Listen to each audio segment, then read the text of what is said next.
สวัสดีครับตุกกี้ออนทัวร์ครับกับทริปพิเศษครับเที่ยวกันมันเดย์อีกแล้วนะครับทีนี้เราไปกันที่เกาะลันตานะครับเรามีแผนไปเที่ยวเกาะลันตากันนะครับตอนนี้ผมอยู่ที่จุดพักรถนะครับประตูสู่อันดามันขอพระผ้าเป็นเส้นทางระหว่างจังหวัดพัทลุงกับตรังนะครับตอนนี้กำลังข้ามเขาครับทริปนี้ก็เป็นทริปครอบครัวมีหลายคนไปแล้วก็เด็กๆด้วยเดี๋ยวเราจะไปพักกันที่รีสอร์ทของหลานชายนะครับชื่อลาดบีดรีสอร์ทที่เกาะลันตาเดี๋ยวความสนุกจะเป็นยังไงกับทริปนี้คอยดูกันนะครับแล้วเดี๋ยวเจอกันนะครับที่ลันตาครับสวยจังเลย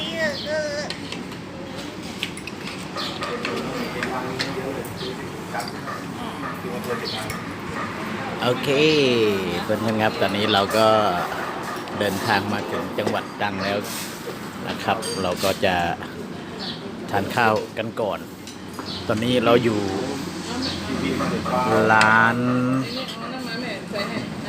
ถนัดสีนะครับเป็ดย่างถนัดสีแวะกินข้าวก่อนที่จะเดินทางนะครับตรงนี้เลย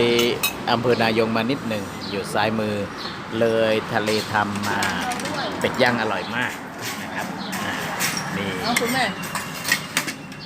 เป็ดย่างครับแล้วก็นี่ที่มากันทั้งหมด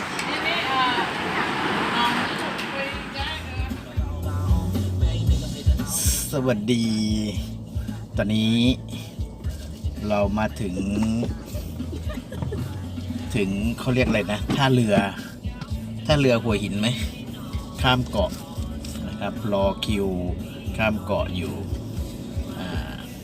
เรามากัน4คนกับรถ1คันค่าเรือ130 บาทนะครับก็เดี๋ยวข้ามแพฝั่งนี้เพื่อจะเข้าไปเขาเรียกอะไรลันตาใหญ่หรือว่าลันตาน้อยก็ไม่รู้จำไม่ได้แล้วนะครับแล้วอีกช่วงหนึ่งก็จะเป็นสะพานข้ามสะพานและสมัยก่อนนี้ต้องข้ามแพไปสองครั้งนะครับตอนนี้เหลือครั้งเดียวไปเดี๋ยวรอกันนะครับเดี๋ยวไปเจอกันในแพครับโอ้โห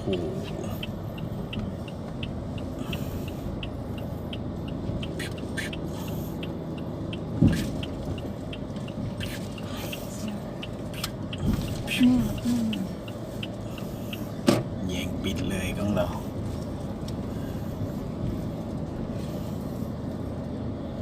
ถูกเกินกำหนดอันเดียวนี้โอ้โหแต่หนักเลย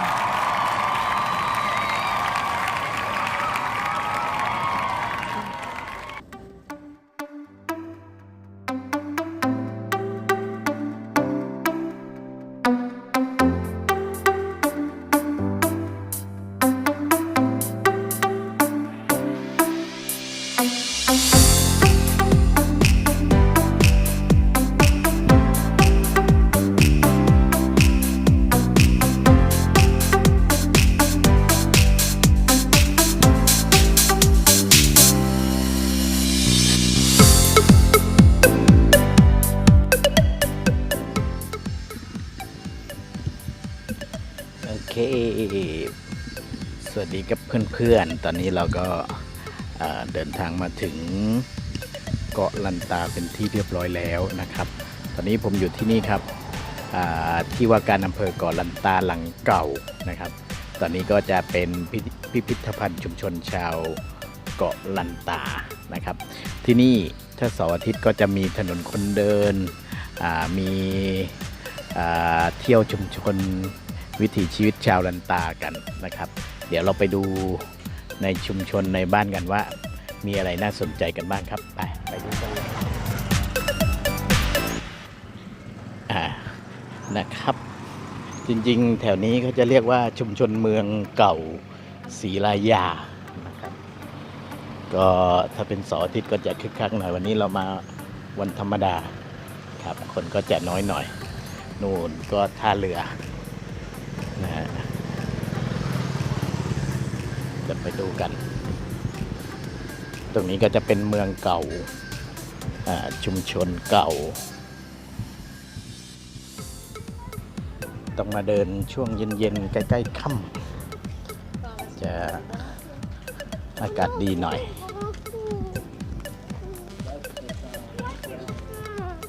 ช่วงนี้ก็จะร้อนหน่อยถ้าเป็นคนไทยนะครับก็จะร้อนหน่อย ก็จะมีชาวต่างชาติมาเดินเยอะ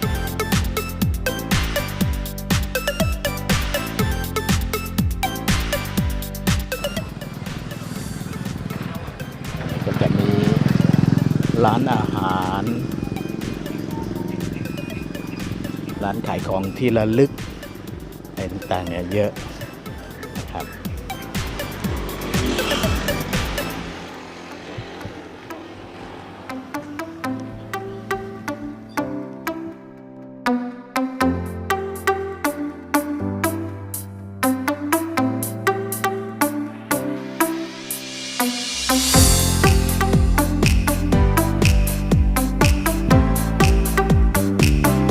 เรามาดูพิพิธภัณฑ์กันนะครับขึ้นไปดูได้ไหมครับกลัวต้นไหนขึ้นด้านบนได้ใช่ไหมครับขึ้นด้านไหนครับด้านไหนก็เหมือนกันต้องถอดรองเท้าไหมครับไม่ต้องเนาะ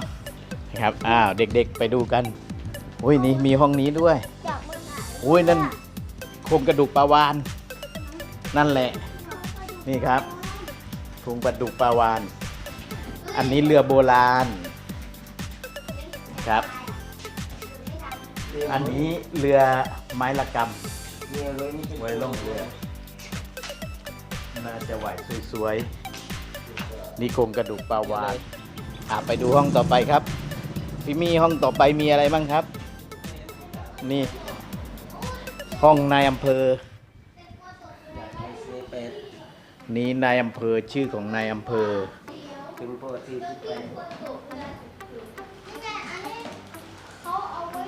36 คน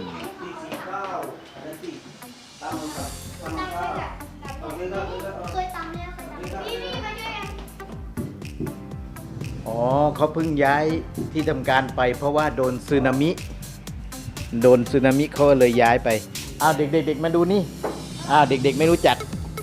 มาดูคืออะไรห้ามจับนะแต่ว่านี่รู้จักไหมคืออะไรวิทยุสมัยโบราณมันพังแล้วเหรออันนี้รู้ไหมอะไรนี่รู้ไหมอะไรฮะกระดานอะไรนี่เขาเรียกว่ากระดานชนวนสมัยก่อนเรียนหนังสือก็ต้องเขียนกับอันนี้ครับนั่นแหละเขียนอย่างนั้นเลยลูกแล้วก็ข้างบน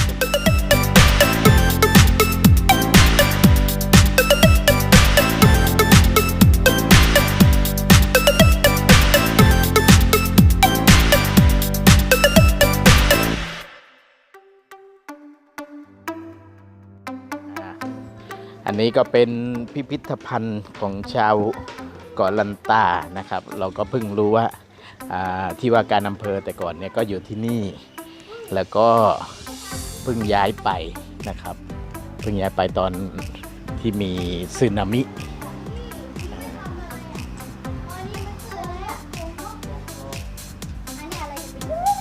นี่ป่าชายเลนอุ้ยอย่ากระโดดลงอย่างนั้นนั่นคือเตาเผาถ่านนั่นเลยนู่นที่คุณพ่อนู่นเตาเผาถ่านโอเคเพื่อนๆครับตอนนี้เราก็มาถึงที่พักที่เกาะลันตาแล้วนะครับที่นี่คือลัดบีดรีสอร์ทนะครับอยู่เขาเรียกกันว่าตรงนี้คือหาดคลองจากนะครับอันนี้เป็น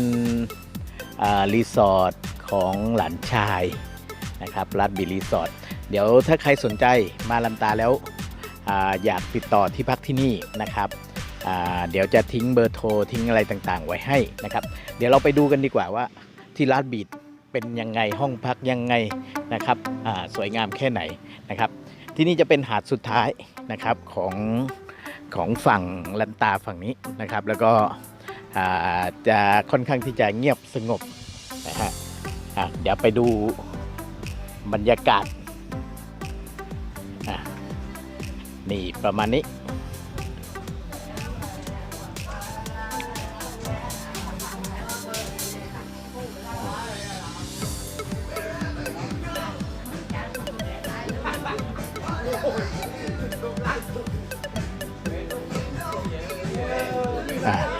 ทีนี้ก็จะมีอาหารเครื่องดื่มบริการ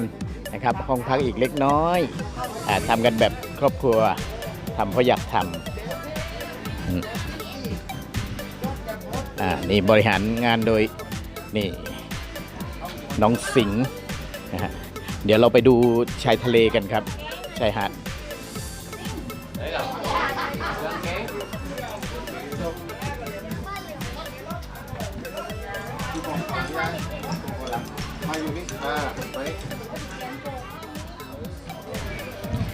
อันนี้เป็นหาดหน้ารีสอร์ทนะครับหาดหน้ารีสอร์ทเดี๋ยวเราไปดูเด็กๆเล่นน้ำกัน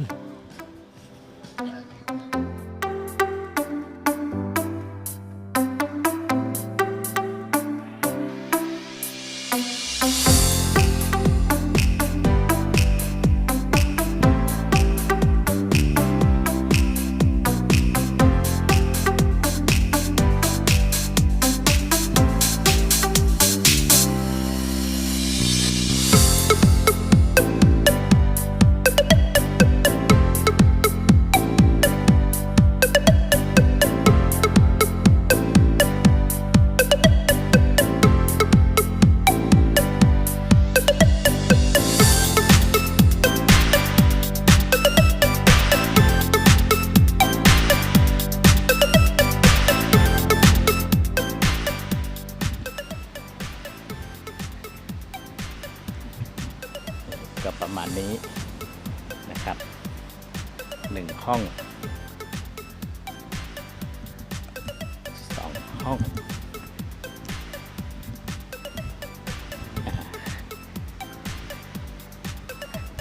ก็อยู่ในร่มประมาณนี้นะครับสำหรับห้องพักจะอยู่ใกล้กับทะเลออกจากตรงนี้ไปก็จะเป็นทะเลแหละ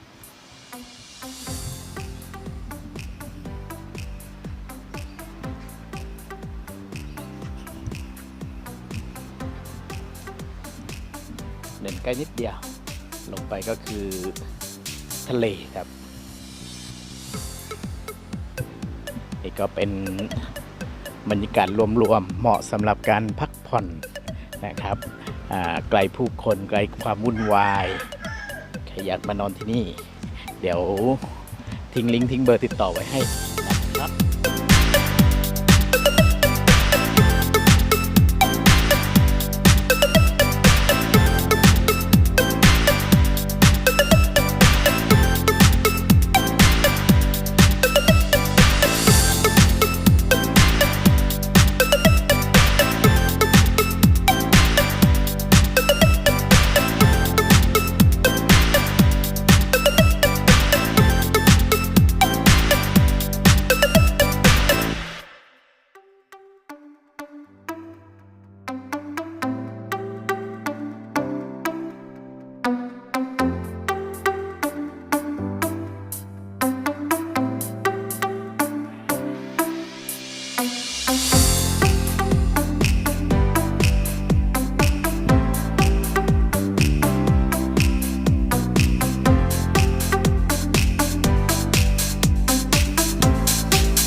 มาเร็ววิ่งไปถึงนู่นเลยวิ่งอีกวิ่งอีกวิ่งอีก